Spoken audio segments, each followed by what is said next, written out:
어쨌든 그쪽에 이제 그 반도체 공장 세 곳이 문을 닫았어요.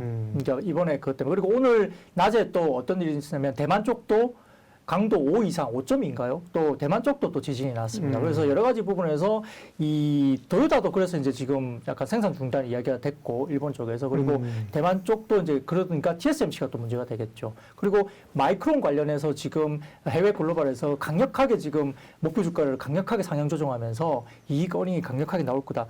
아마 3월 달에 마이크론 주가 관련해서 이제 실적이 아마 좀 발표가 나올 거예요. 그게 이제 지금 어제 미국 시장에서 마이크론 주가 강력하게 지금 목표 주가 상향 조정이 됐다는 것은 뭔가 이제 우리가 좀 인플레이션을 가질 수 있는 거죠. 암시할 수 있는 부분들이 분명히 있습니다.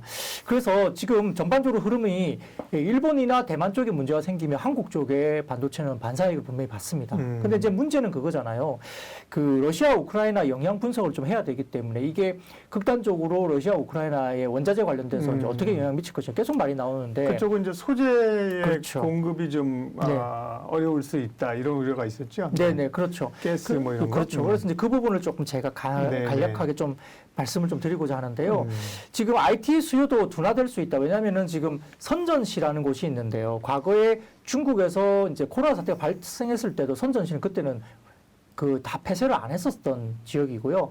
중국의 선전시는 중국의 실리콘밸리가 불릴 정도로 굉장히 중요한 그 도시입니다. 물론 상해나 이쪽도 마찬가지겠지만 4대 이제 도시 중에 하나인데 굉장히 중요하고 1,750만 명 정도 살고 있는 굉장히 큰 도시죠. 그래서 이게 IT 기업들이 집중돼 있고 각종 제조하는 공장들이 큰 회사들이 굉장히 많습니다. 그리고 저도 그 선센첸이나 광저우나 이런 쪽에 한번 가보려고 했는데 아직 못 가봤어요. 네, 저도 못 가봤습니다. 그래서 뭐 이런 부분에서 선전시가 굉장히 중요한 이제 허브다. 그래서 아시아 쪽에서 IT나 이런 중심의 허브고, 그 다음에 우리가 말하고 있는 그 폭스콘 같은 경우도 제일 큰 공장이 이제 거기에 있고요. 그러니까 애플 쪽도 흔들릴 수 있다는 이야기들, 그리고 선전시 쪽 같은 경우는 그 외에도 여러 회사들이 이제 거기에 나와 있기 때문에 상당히 중요한데, 그쪽에서 봉쇄를 이루다 보니까 어떻게 되겠어요? IT 수요 둔화까지도 이야기되고 있고 병목 현상까지도 이야기 막 되는 거죠. 그러니까 그게 굉장히 큰 이슈였는데, 다행히 어제 중국에서 미묘한 변화가 생기면서 코로나 사태 관련해서 확진자가 된다 하더라도 14일 격리가 아니라 일주일 격리로 이렇게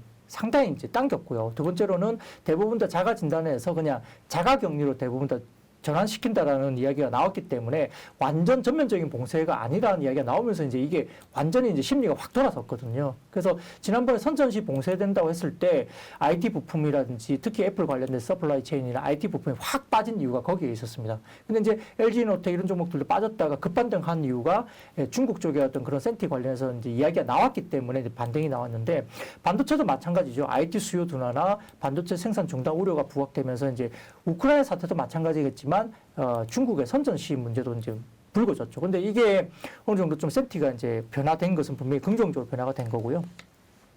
펀더멘탈리 본다면은 시장조사 기관에 따르면은 글로벌 그 IT 스pen딩에서 보는 어떤 그런 부분에서 러시아와 우크라이나가 차지하는 반도체 소비 비중이 글로벌 1%밖에 안 됩니다. 그래서 크게 걱정할 필요가 일단 없다는 거고요. 이게 이제 유럽 주변국으로 수요 둔화가 확산되지 않으면 반도체 업황의 반항성에 대한 부분들은 그대로 간다는 거고, 장기화되지 않으면 아직까지는 IT 수급 오도가 굉장히 탄탄하기 때문에 아직까지는 괜찮다. 현재까지는 그렇습니다. 근데 만약에 장기화되면 굉장히 좀 우려스럽다. 분명히 말씀드리겠고요. 그리고 네온가스나 제논가스 이게 두 개가 말이 되는데 핵심 소재입니다. 반도체 관련해서 네온가스나 제논가스라고 했는데 중국 비중이 늘어난 추세이기 때문에 러시아 우크라이나 사태에 대해서는 조금 제한적이지 않느냐 이렇게 이야기 나오는 것 같고요. 우선 이제 그러면 두 가지 가운데 네온가스를 먼저 말씀을 좀 드려볼게요. 네온가스 생산량은 글로벌 연간 900톤에서 1000톤 수준입니다. 그중에 국가별 네온가스 생산 비중은 우크라이나가 50%, 중국이 45%, 러시아가 4%, 미국이 1%입니다. 와, 이거 뭔데 우크라이나에서 이렇게 많이 생산해? 절반 정도 네온가스. 여러분 잘 들어보세요. 그동안 반도체에 대해서는요, 박근영 부장님께서 반도체 특별히 여러 얘기 하셨잖아요. 우리가 5G, 뭐 5G란다고, DDR5로, 그죠? 전환, 네. 후공정, OSAT, OSEC, 그 다음에 기판 얘기 쫙 디테일하게 하시잖아요. 그죠? 반도체가 좋아요, 나빠요가 아니라. 오늘은 특별히 최근에 일고 있는 그 부품, 가스 쪽으로, 소재 쪽 얘기를 디테일하게 하시니까, 네온가스. 네. 예. 그래서 네온가스가 글로벌 생산량이 900톤에서 1000톤 수준인데 국가별 네온가스 생산 비중은 우크라이나가 50%, 중국이 45%, 러시아가 4%, 미국 1%입니다. 근데 이제 지금 한국 국내 기업들의 내연가스 수입 규모는 연간 98톤. 그러니까 글로벌 생산량의 10% 정도밖에는 수입을 안 하는 거예요. 그러니까 너무 걱정할 필요가 없는 거고요. 그다음에 지금 이런 부분에서 반도체 업체들의 내연가스 가격 상승했다는 원가 부담은 상당히 제한적이다. 글로벌 10%밖에는 우리가 소비를 안 하고 있으니까요. 그 두 번째로는 우리나라의 국가별 내연가스 수입 의존도가 어떻게 되냐면 중국이 70%가 넘습니다. 그러니까 러시아나 우크라이나에 그렇게 의존도가 높지 않아요. 그 우크라이나가 한 24% 정도, 두 번째지만 중국이 압도적입니다. 그리고 러시아가 5% 정도밖에 안 됩니다. 그리고 현재 상태에서 국내 업체들의 내연가스 보유 재고가 한 6개월에서 8개월 정도까지 올라와 있습니다. 그러니까 적정 재고 수준이 4주거든요. 근데 4주면 한 달이거든요. 적정 재고 수준이. 근데 지금 6개월에서 8개월 정도를 갖고 있으니까 뭐 만약에 있던 이런 그 전시 상황이 7월, 올해 뭐 가을 정도, 여름 가을께까지 지속되지 않으면 이거는 뭐 반도체 생산 중단 사태는 상당히 발생하기 어렵다. 내연가스 그렇게 정리할 수 있는 거죠. 예. 그렇게 되고 단지 이제 뭐가 중요하냐면 미국 반도체 회사들이 있잖아요. 마이크론이든 뭐든 다 있는데 이런 회사들은 우크라이나 의존도가 굉장히 높습니다. 그러면 미국 쪽에서는 어떻게 되겠어요?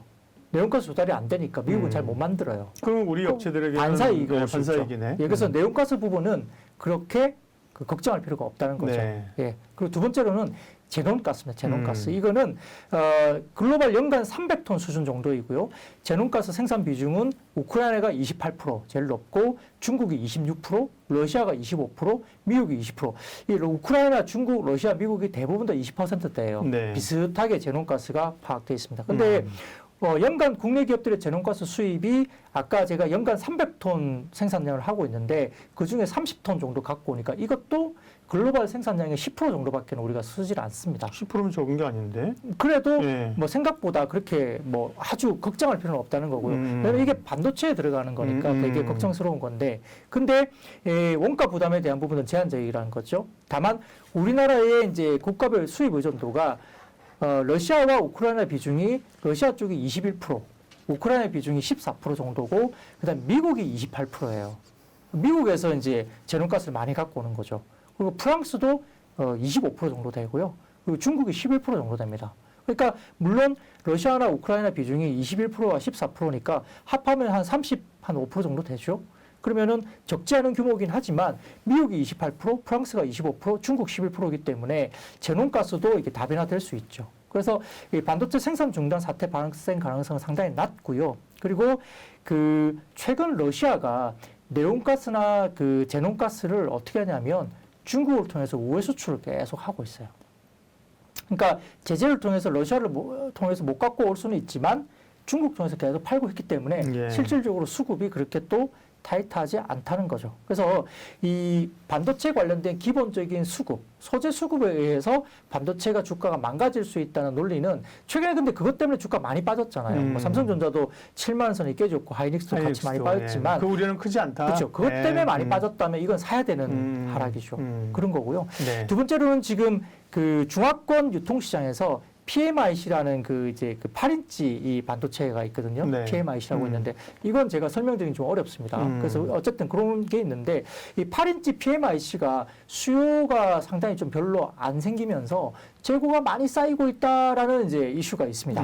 그러니까 그렇게 되니까 반도체 주가가 상당히 못 간다라는 이야기가 있거든요. 그건 이제 뭐 DBI텍의 압제 요인 뭐 그럴 수 있다. 예. 그래서 지금 이게 이야기가 되고 있는데 네. 이게 그 PMIC 재고 부담이 일부 있는 것은 어디냐면 일부 스마트폰용 저전압 범용 제품에 그러니까 이제 굉장히 좀 뭐라 그럴까 좀 하이엔드급이 아니고 로우엔드급 관련된 부분들은 조금 8인치 자체가 그러니까 제품되어 있고요. 다만 이제 8인치 공급 부족을 야기시키고 있는 고전압 커스터마이즈드 제품 재고가 극단적으로 낮다고 보고 있습니다. 근데 이거가 잘하고 있는 것은 어디죠? 우리가 극단적으로 재고가 낮다고 하는 8인치 고전압 커스터마이즈드 이게 그 제품의 재고는 어디가 하고 있냐면 DBI텍이 하고 있고요.